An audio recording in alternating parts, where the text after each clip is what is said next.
All right, so what we have here is sort of a bundle, the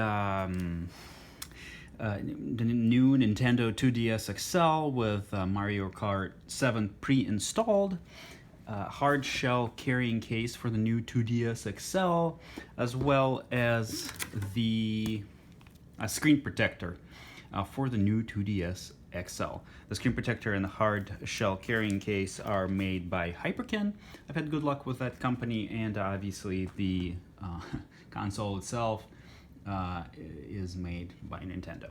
And I just sold these on eBay, and now I am going to pack these up really nicely, or as best I can, but I'm going to try to do my best. So that these items do not come to any damage during shipping. And the minimal requirement for that, of course, is using some bubble wrap and having some padding. So, in my opinion, it's probably quite alright to have these stacked as such with just one layer of bubble wrap in between.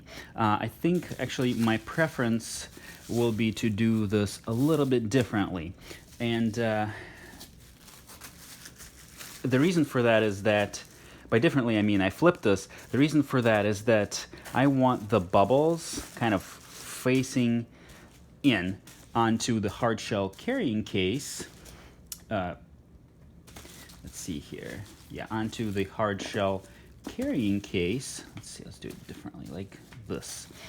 But as they get rolled together, the actual box of the 2DS XL will not have bubbles pressing on it. So it's probably overkill, but if we were to just use logically you want the more flat surface to be against the more valuable box. And this is sort of what it looks like at this point. I think it's quite reasonable, and now I need to grab some packing tape to pack it together.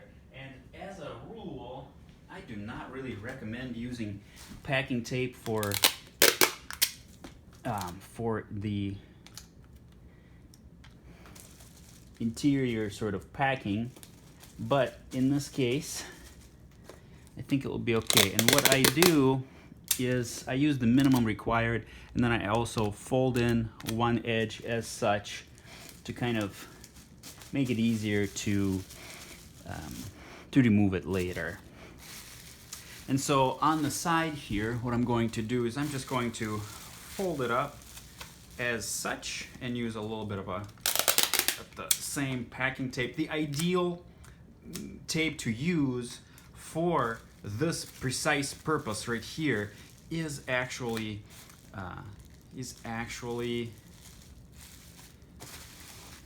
masking tape, painter's masking tape, believe it or not.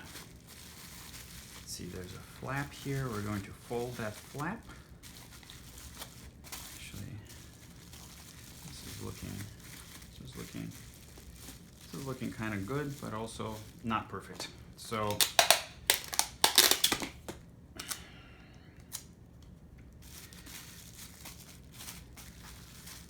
what we're gonna do is try to make it as best as we can so that everything is sealed kind of really well. And this here appears to be the method to get that done. So as of right now, what we have is we have these items being packed together as such inside the box, right? And what I'm going to do with the screen protector is I'm just going to toss it on the side here really carefully. Now, this all by itself would not be an acceptable way to pack and ship this, because first of all, the items are loose, and second of all, the box is too small. There is not enough padding on the sides to really protect the items from external impact during shipment. This is not acceptable. So we're gonna make it a little better. And this is how we're gonna do it. Cut out a piece of large bubble wrap, which will be helpful. All right, so I'm gonna remove that and actually put the bubble wrap in first. The large bubble wrap. Large bubble wrap. All right, and then I'm going to put the screen protector in there. All right, screen protector goes in there. And then we cut some more of this large bubble wrap. In fact, maybe I can just rip it and put it over here as well. Actually, bubbles facing away from the box, and as such. All right, and now we are also going to add a little bit here and there. So as we can see, this is already feeling pretty decent in there. And I'm going to fold these over like that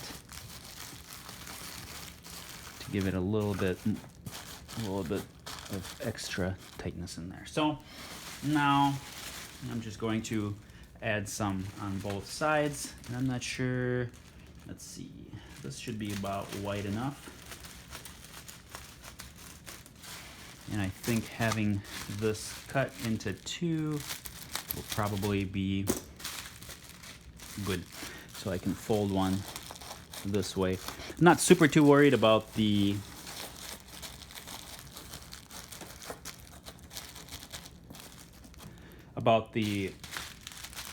carrying case condition of the box. You know, I don't know who I'm selling this to.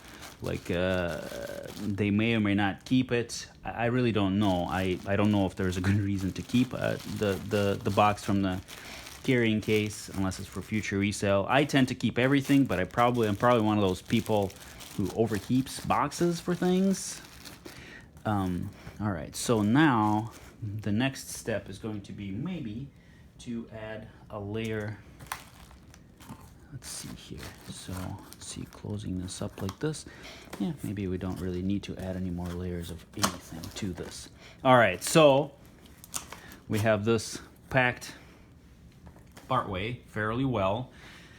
I have in the past included a note asking people to leave me good feedback, and it gets ignored every time. So if somebody wants to just kind of buy it and not leave feedback, you know, on eBay, kind of as a way of saying, hey, thanks, you know, it's exactly what I wanted, and it got to me, you know, as described, and it was well packed and whatnot. I don't know that I can do anything about it. eBay probably should. I think they should require people to leave feedback, or at least everything was okay, kind of a check mark or something for every transaction, ideally, because that would help sellers a lot. But I think that this is packed well already. And so I'm going to seal this box right here. Again, it does not need to be like over sealed or whatever. So I'm just gonna add a little bit of tape on this side and a little bit of tape on this side here. And there we have it.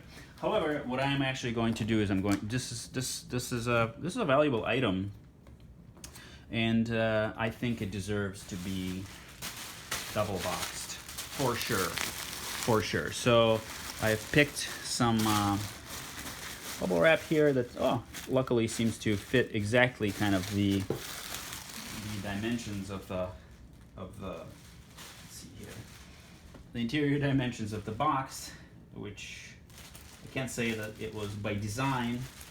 It was just a coincidence. I kind of looked at them like that. Looks about the right width for this box. So what I'm going to do is I'm going to set a part of it down here as such. On top of that, I'm going to set this box here. In fact, maybe I'll add 2 layers there. Yep, I will add 2 layers as such, because the bottom part tends to be the part that gets that is most likely to get shipping damage, which is obvious because as the carriers are lifting and setting these boxes,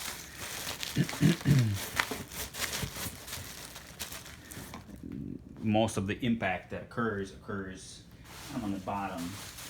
And it is at this point that I realized that I could have grabbed a little bit more bubble wrap. Not that it's like super duper important, but I don't want to leave it kind of half baked. So I'm going to grab a little bit more bubble wrap.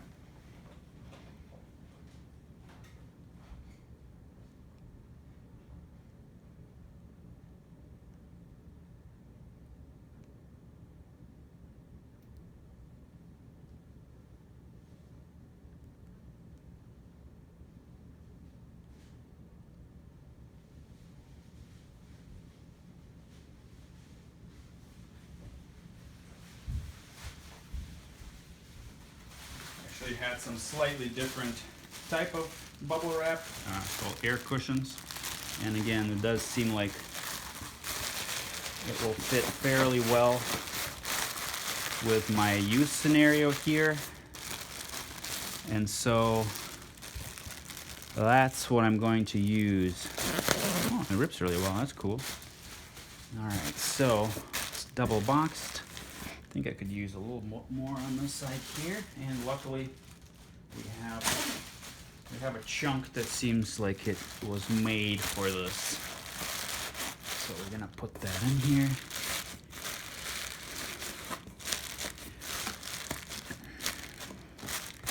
And at this point, I could probably use a chunk on this side and on that side as well. What's interesting is this actually realized, I just realized that this turned out to be a lot more practical than I thought it was going to be. And now we have ourselves a box that I'm obviously reusing, but well, it's kind of upside down, but it doesn't really matter. I'm not going to repack this right now. I'll just cover up the old label that's on the back here and cover this stuff up, and it'll just be just fine. So here we have it. Basically,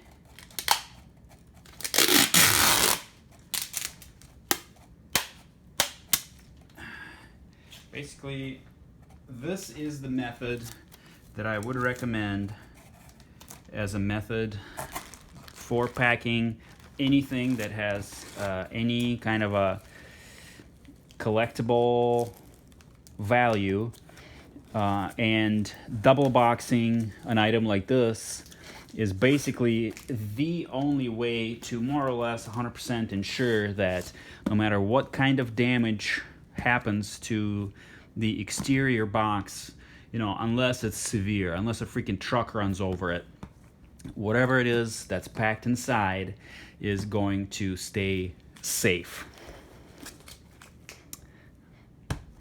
There it is.